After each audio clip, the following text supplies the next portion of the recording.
Did you know that many people sabotage their relationships in one way or another? I bet you do. Just look around, I hear you say. I bet you experienced it yourself. It's not at all unusual, so please don't feel alone in this. In today's video, I'll share a few love-destroying behaviors.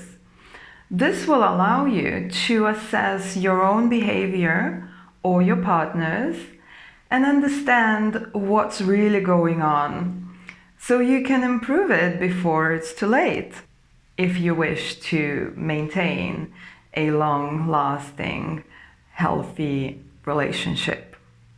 Please bear in mind, it's important to understand that not every relationship is worth saving. And in order to do so, both partners need to be active participants in the work. We can't do it alone. Another important aspect to consider is that sabotaging behaviors I'm about to share with you are often subconscious. Not many people I work with come to me with a clear example of their relationship patterns. So that means we don't necessarily know what we are doing, and we don't usually mean to spoil a relationship.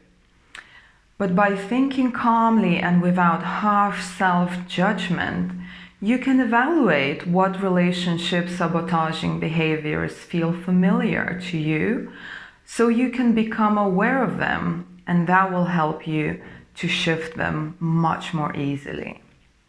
So let's jump in and discuss what not to do if you want to work for and not against your own relationship.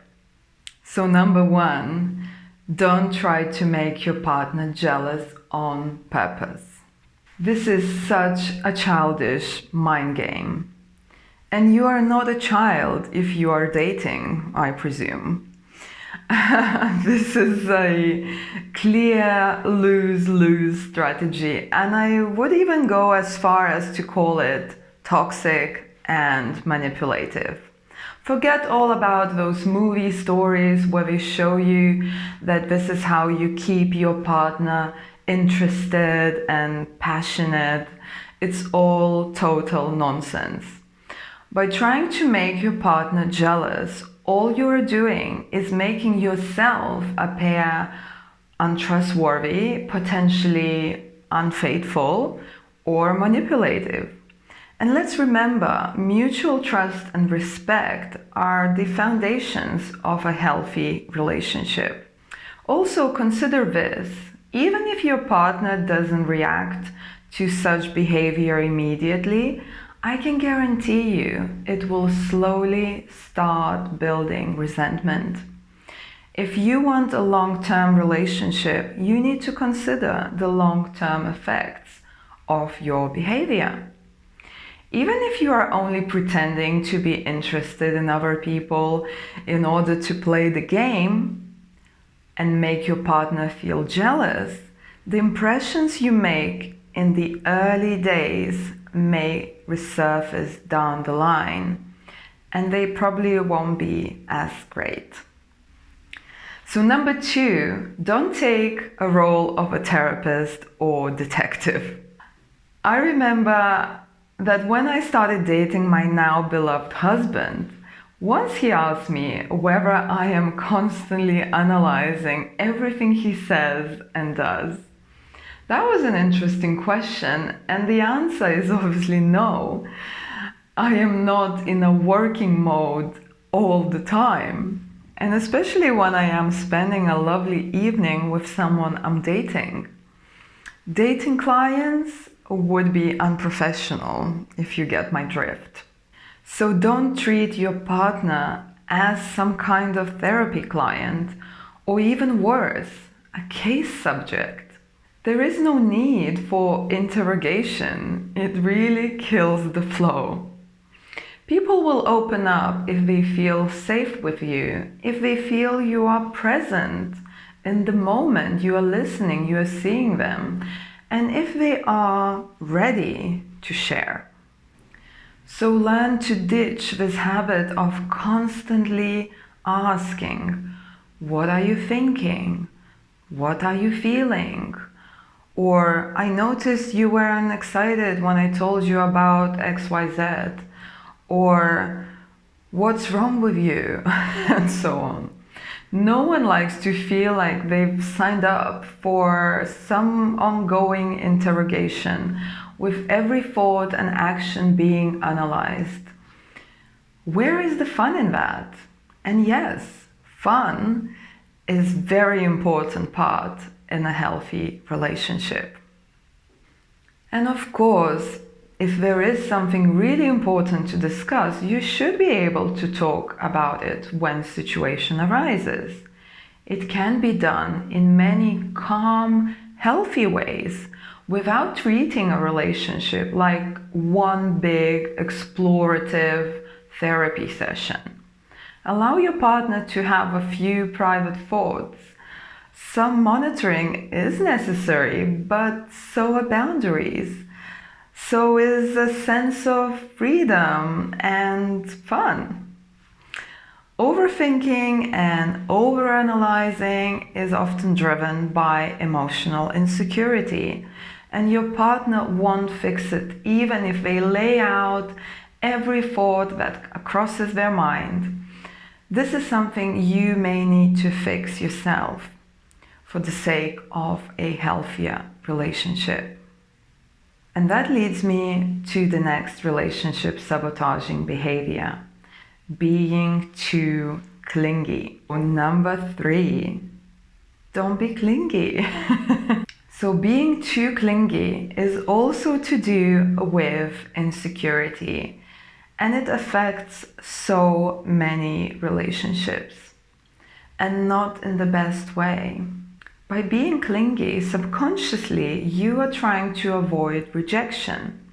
It gives a sense of security to always be almost attached to someone, just like when you were a child. And at the same time, the deep fear of rejection is almost always will eventually result in rejection. It is often a self-fulfilling prophecy.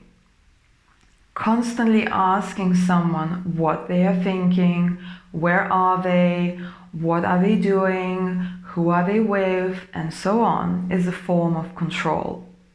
This will start pushing your partner away because no one wants to feel as if they need to be reporting every single breath and step.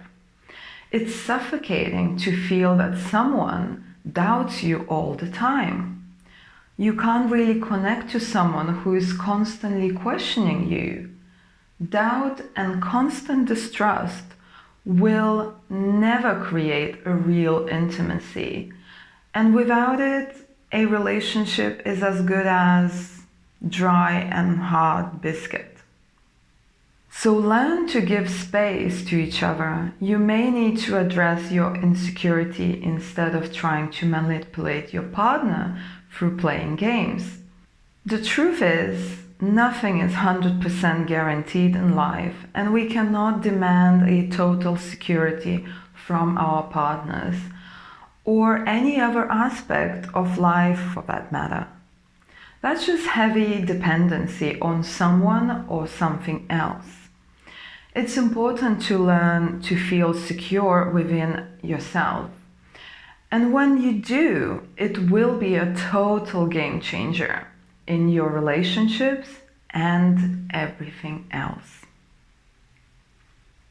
So the last relationship sabotaging behavior for this video today is very common, and we have all experienced it in one way or another.